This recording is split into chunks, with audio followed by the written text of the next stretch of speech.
Hi అండి అందరికీ welcome to Yagnesh recipes. ఈరోజు మన ఛానల్లో రెసిపీ వచ్చేసి చేపల పులుసు అండి. ముందుగా నేను 50 గ్రాముల చింతపండు తీసుకొని వాటర్ పోసుకొని పెట్టేసుకున్నానండి.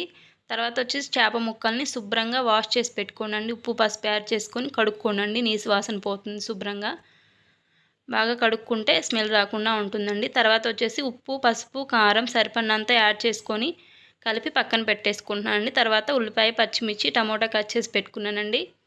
తర్వాత ప్యాన్ పెట్టేసుకొని ఆయిల్ వేసుకొని ఆయిల్ హీట్ ఎక్కాక పచ్చిమిర్చి ఉల్లిపాయలు యాడ్ చేసుకొని మిక్స్ చేసుకొని తర్వాత అల్లం వెల్లుల్లి పేస్ట్ 1 స్పూన్ యాడ్ చేసుకున్నానండి. పచ్చి వాసన పోయేలా మిక్స్ చేసుకున్నానండి. తర్వాత టమోటా యాడ్ చేసుకొని మగ్గాక ఇందాక నానబెట్టుకున్న చింతపండు పులుసుని యాడ్ చేసుకున్నానండి. సరిపడినన్ని నీళ్లు పోసుకొని పొంగొచ్చే వరకు బాగా మరగనివ్వండి. తర్వాత చేప ముక్కలు యాడ్ చేసుకుంటున్నాను. అవి ఒక 10 నిమిషాలు బాగా ఉడికాక ఆయిల్ పైకి వచ్చే వరకు ఉడికించుకోండి. తర్వాత మసాలా వేసుకొని ఉడికించుకోండి. తర్వాత కొత్తిమీర యాడ్ చేసుకొని సర్వ్ చేసుకోండి. అంతేనండి. మన వీడియో మీకు నచ్చితే సబ్స్క్రైబ్ చేసుకోండి, షేర్ చేయండి, లైక్ చేయండి. Thanks for watching.